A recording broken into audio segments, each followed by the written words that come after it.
the two men jumped into the water. To save gas and time, both used underwater propulsion devices, also known as underwater scooters, which are electric motor devices designed specifically for diving. They help divers move underwater with less physical effort and less gas consumption, thereby increasing range and dive time. Soon after, they arrived at a fairly narrow passage about 655 meters from the entrance.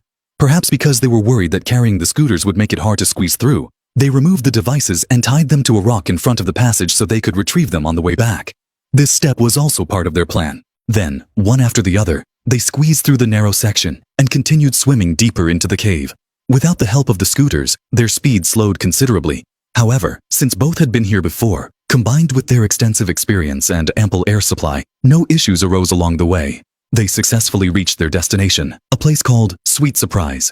The space was not large, but the water was crystal clear, and the ceiling had a pebble-like structure that looked absolutely beautiful under the lights. The two admired the view for a while and then decided to return via the same path. At this point, everything was going according to plan. If nothing went wrong, they would soon finish the dive. But as they swam back through the narrow passage, Mike's friend noticed that something seemed off. Mike's movements were a bit sluggish, and his reactions were slightly delayed. Fortunately, the passage was not long, and both made it through safely.